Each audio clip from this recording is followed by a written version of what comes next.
Alhamdulillahi Rabbil Alameen. By the English meaning, O you have attained to faith, remain conscious of Allah, and always speak with a will to bring out only what is just and true. Whereupon He will cause your deeds to be virtuous and will forgive you your sins, and know that whoever pays heed to Allah and His apostle has already attained a mighty truth. Yes. Right there. Right behind you. That's right there, and the boy is on.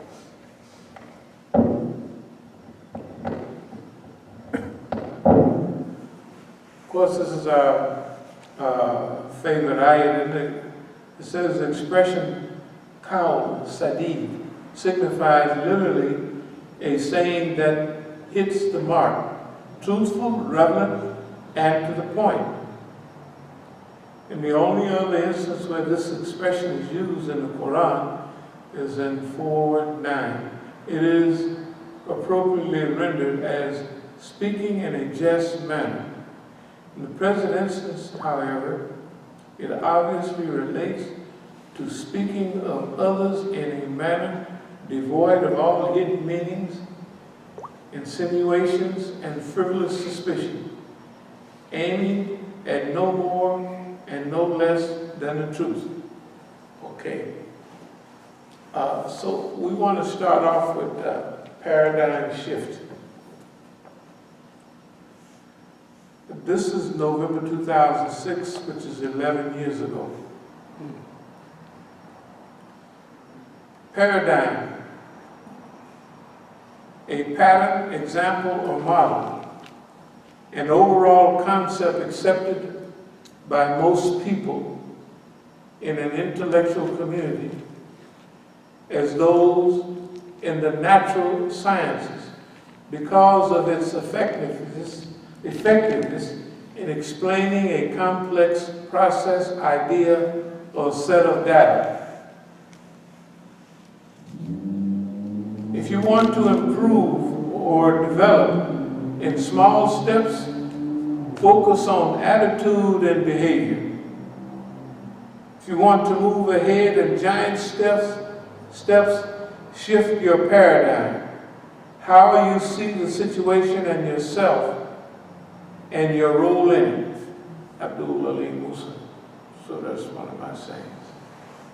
If you want to move ahead, good progress, focus on attitude and behavior.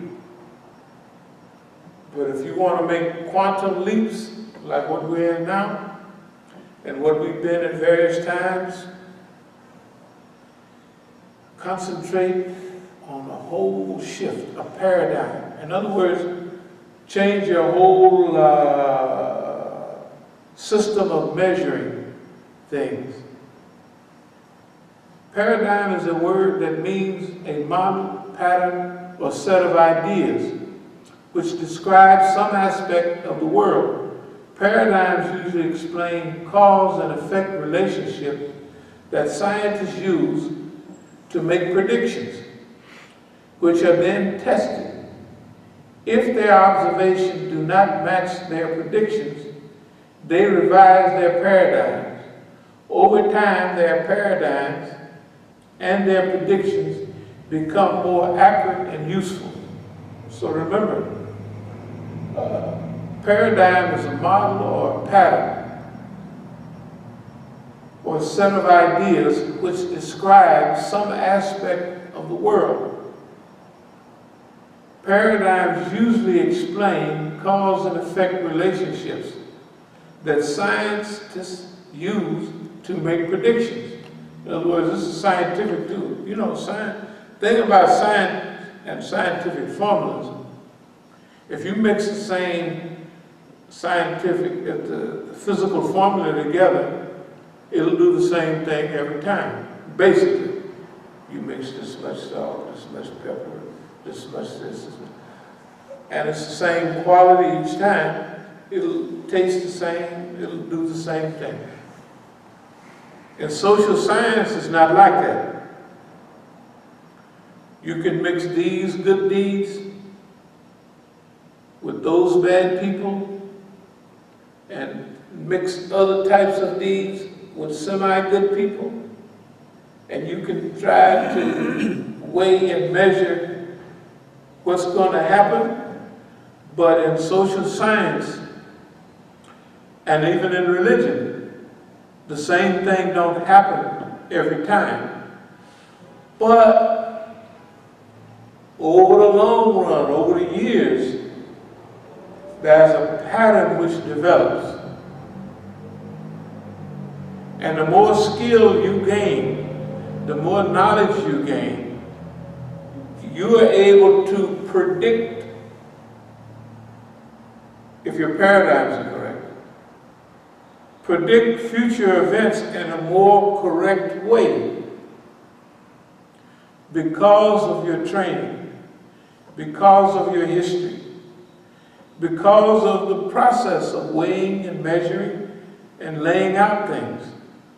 So if at first you make forecasts and they're incorrect, you have to go back and make sure that your paradigm, your measurement scheme, your measurement system is in accord with the environmental circumstances.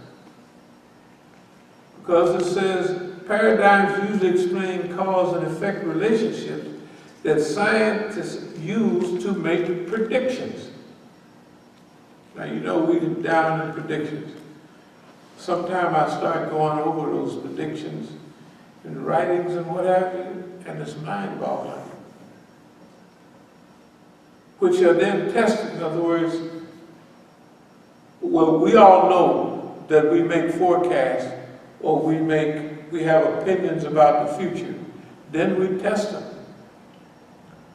And we delay our own environmental circumstances until we get a clear picture over and over and over again. Like people that we know who they are, we have tested them 100 times. So although we knew when that person walked in, like for instance, when Abdul-Malik came in, I told him in 1987 when we were incorporated into work, I said, "You the police." I said, "But that's okay. Just get your paycheck. This is exactly what close to exactly. And then, give us a little notice every now and then. In other words, get your paycheck, go on." He didn't do that. He got his paycheck and he continued to work for the boss man, and he began to think boss man knew what he was talking about. But because we knew what he was, we let him get away with murder because we didn't want to influence. If you have suspicions about people and you can bring out the very thing in people that you don't want to bring out. You know what I mean? That person is a bad person. Well, you keep saying it and you keep believing it. The guy may have been all right. But you can produce in people. That's the reason we look stupid sometimes to people. Because we knew who they was the day they got here. Why? Our predictions they come out. We have confidence in our predictions, but we don't want self-fulfilling prophecies to develop. That, self-fulfilling prophecy, you say, that's so-and-so, that da-da-da-da-da. And you have a little power and a few people around, and you might control a few things, and you can produce the same thing that you predicted. We want to avoid that at all costs. We also think in paradigms. Our minds construct models or ideas about the world and use them to make sense of things. Our decisions are judgments and predictions resulting from our paradigms. The more closely our paradigms match reality, the better our decisions become. If your paradigms are correct over and over again, forecast, your predictions, and your arrangements for the coming events would be better. Because reality and your paradigms coincide. A paradigm is like a map. A map shows us where things are and how they relate to one another. When we move to a new city, a map helps us to get around. After a while, we may discard the map, replacing it with a more complicated and detailed mental map. The more we move around, the more complete our mental map or paradigm of the city becomes, like coming to D.C. I used to drive around, I'd take out the little city map and look at it, and I would drive around. Sunday was my day, I would just drive all around D.C. all day, for a long time when I first got here. And I remember driving right down Central over there where that church is on 51st and Central. Mm-hmm. I remember going on up the hill and going on down the street, right where our place was. I remember that. But I remember the church better, right there on 51st and Central. Mm-hmm. Yeah. St. Luke's. Yeah, I remember it very well. Well, St. Luke's is the big one on 49th. And he's capital, the big one.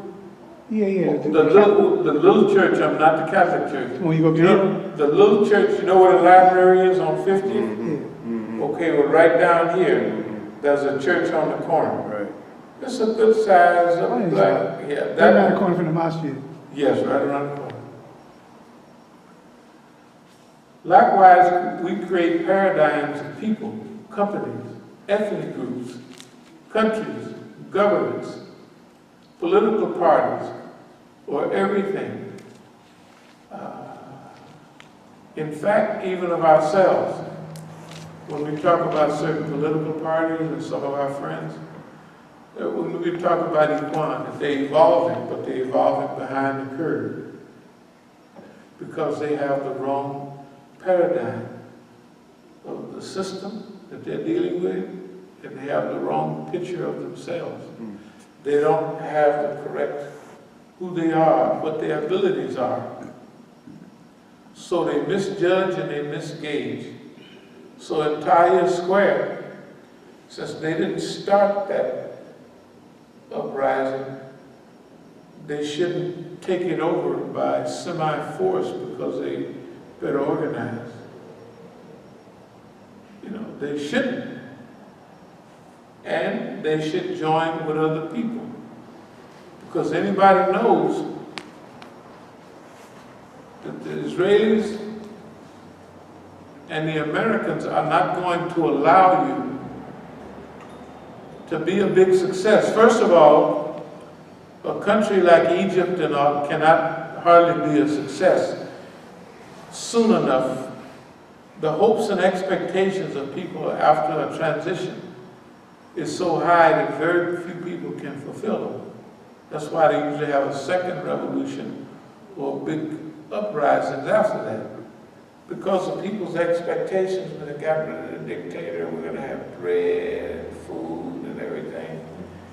And the people that's running things, our friends, don't have the experience yet to produce that. Under the best of circumstances. So imagine if America and the Zionists are sitting back there. You see what they talk about in the UN. We don't like Maduro, we might invade Venezuela. Can you imagine Venezuela held on? Everybody in the world knows that the U.S. is the one destabilized, had the Saudis bring down the oil prices, had the people inside go through all these changes, and Maduro then held on. They thought he would be too weak to hold on. And he hadn't formed a dictatorship. And all the South American stooges are the only ones on his side. Everybody else know what the U.S. is doing. So do the stooges. North Korea. You notice the enemy can do anything like Daesh with us, right? Daesh with us, Daesh in Yemen, Daesh anywhere. They do whatever they want. And finally they'll say, well, cholera epidemic is gone out of hand and Saudi Arabia is doing bad. Of course, cholera, hunger, starvation. They've been bombing now for 2.5 years with all the sophisticated bombs. But they say, well, Iranians are helping them. They don't prove Iranians are helping them. It's just like us. They say we're Shia, so then people can do anything they want to us because we're Shia. You see, this is terrible. Verily never shall Allah change the condition of the people until they change it within themselves with their own souls. So, ineffective behaviors and attitudes are often signs of wrong or incomplete paradigms. We behave ineffectively because we don't see clearly. As long as our paradigms remain ineffective, so will our behaviors. Care, ignorant, they have thousands of people. Hundreds of Masjid, big ones. They're not making any progress.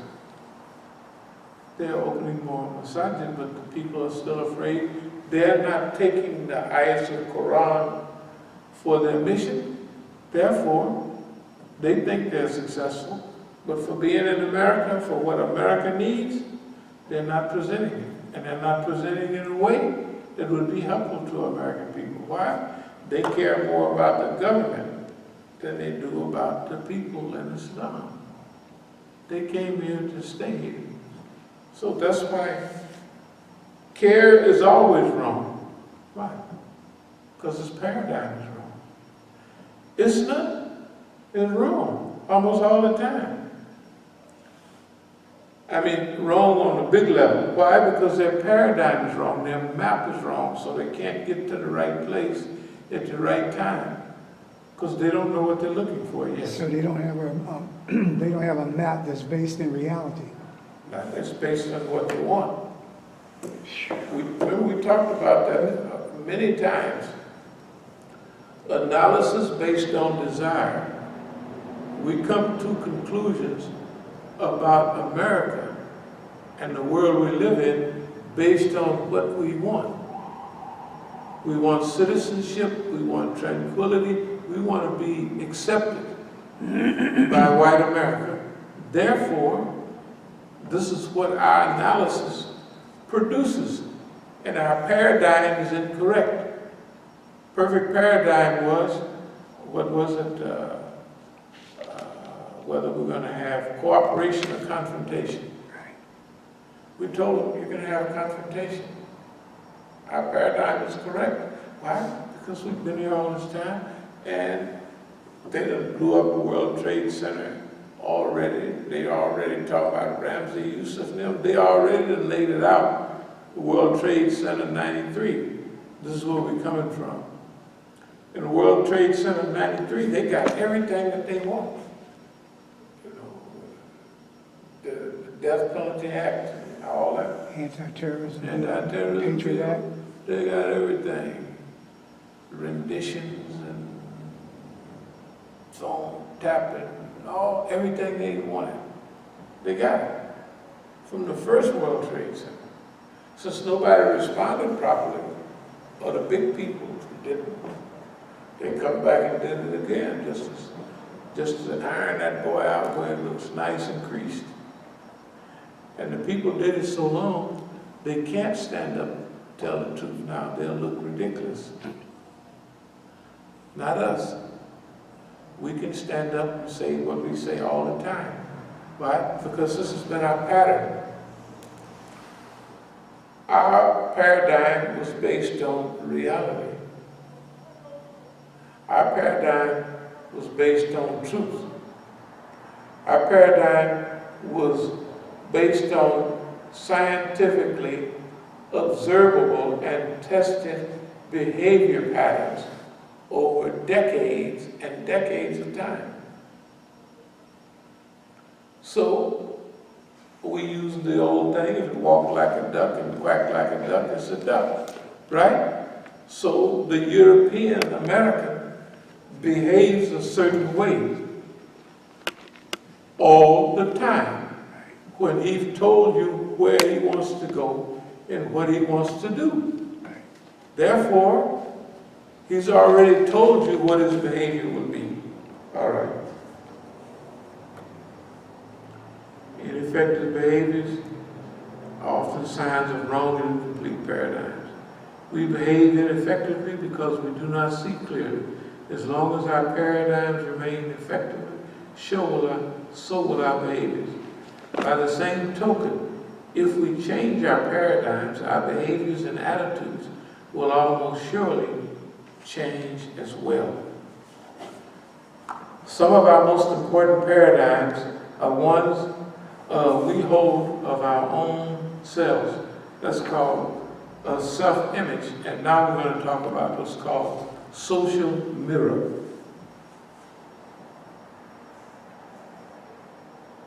These paradigms come in part from the social mirror. The social mirror is what other people say about us and how they react to us. It is their perceptions, opinions, and paradigms of us. This is very important. The Saudis treat us a certain way. Our allies try to treat us a certain way. The image that they was building up in their media and all their talks was that we're ineffective and efficient and we're just maybe loose cannons and nobody likes us. Oh, we're extremists. So we waited and we waited and we waited. Yahamakallah, one simple video of Dr. Kaleem Siddiqui blasted a whole scheme right out of the water. Because remember, the people are always trying to feed you imperfect paradigms, incorrect information. And they're trying to tell us, they are trying to tell us, all of them, they try to tell us who we are. You're a such and such. So if we believe them, we'll be dummies. Even if they're trying to manipulate us and blow us up and oh, you're just sharp and smart as you can be, and you get to believe in it, like a movie star or a football player. Or Iron Mikeism. You Iron Mike. For a while he was. He was hitting people with his thumb and busting them up. He got to believe in it. Then Buster Douglas came fighting all and beat me. Because he was listening to them. All the people around him telling him, you Iron Mike. Then other people, the more crazy girls, scrambling his brain up. All the people. It happens to everybody. The people, they call it in social science also, the Pygmalion effect. Pygmalion is the guy that made a statue or something and he fell in love with the statues of the white folks from Greek time, Pygmalion. In other words, if people come and treat you in the South, in the Dixie, if people treated you like a fifth-class citizen all the time, over a period of time, you begin to feel like one. Pretty soon, you begin to think like one. Pretty soon, you will be one. Why? Because you've accepted their picture of you. They got this bad. This is what they tried about 10, 12 years ago, the white folks in the media. Remember, a lot of the things that we deal with now, we started dealing with then. So, They say this nigga can talk good in a little question and answer thing, but we get him in our environment. That's what Hannity was about.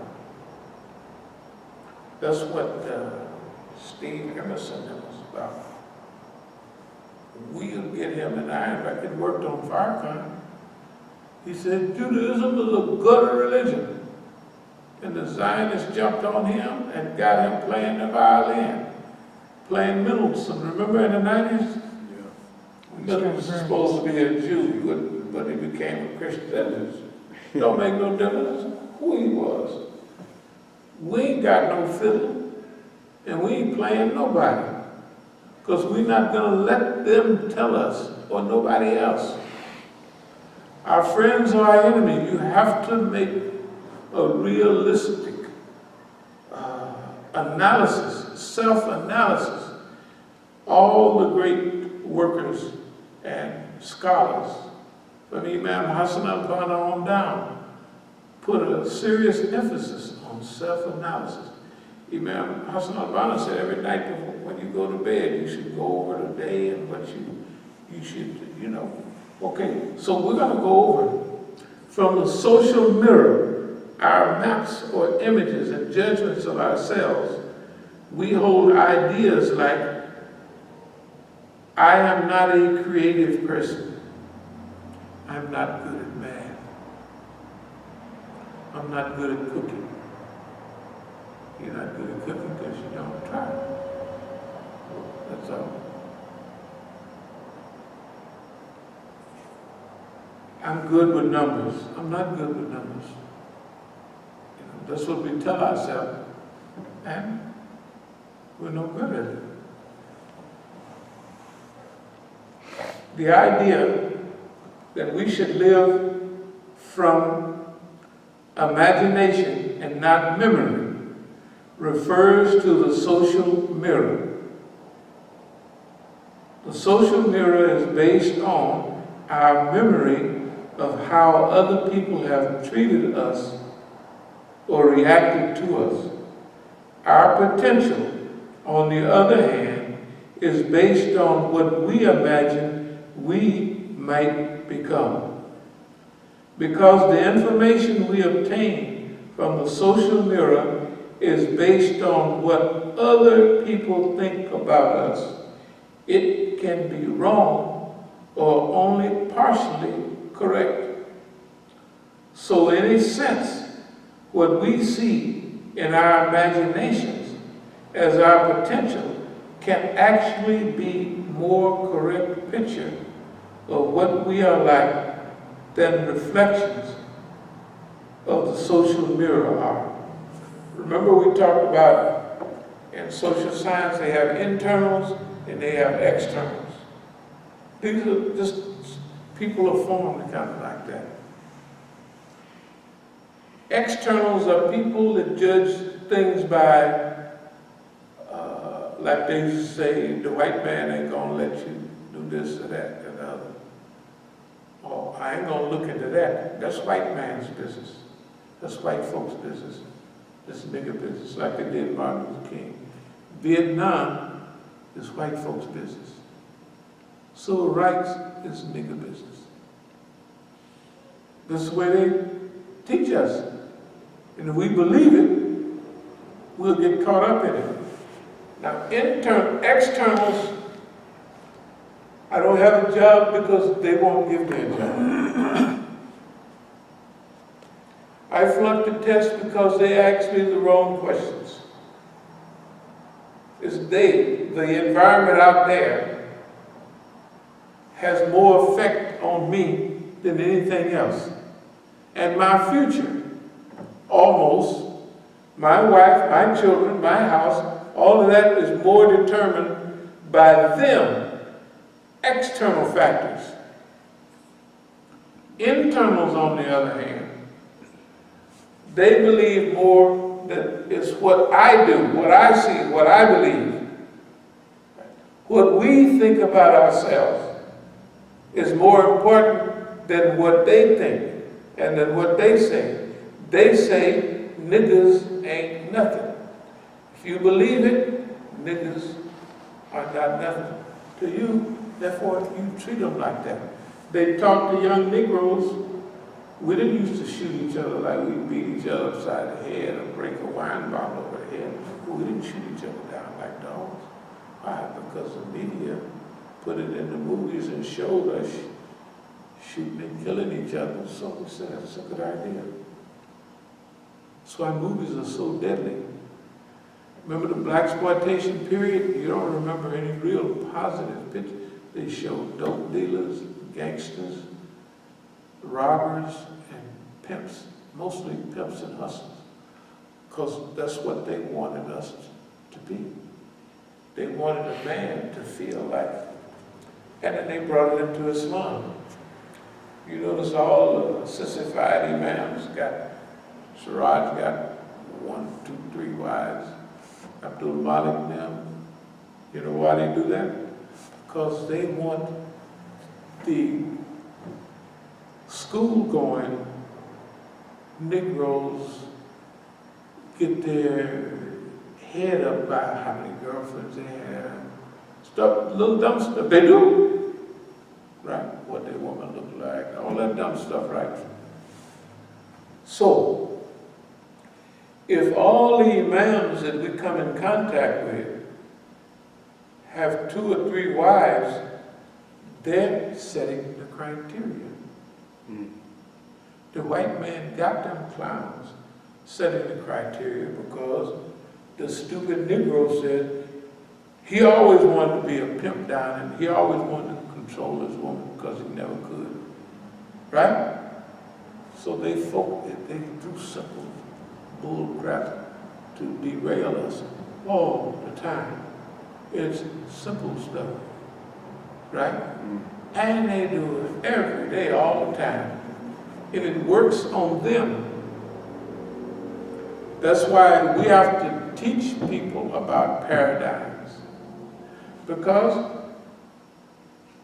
if you don't teach the people, they don't know, they're not going to run across. They're going to think Abdul Malik spent half the time trying to show me how important it was to have 2 or 3 wives. At that time, I'd been celibate 10, 15 years, something. Before I got married, I was celibate at the juiciest time of your life for 15 years. Very happy. I didn't want to mix up any family member. If I had a wife, I could open a masjid for the same cost to put her in a house. She can't sleep in there on the floor with me. But when I got married, you see where we lived over there, upstairs. And the first thing I went and bought the day we got married was a mattress. I didn't put nothing else, and it was a year or 2 before we got a stove.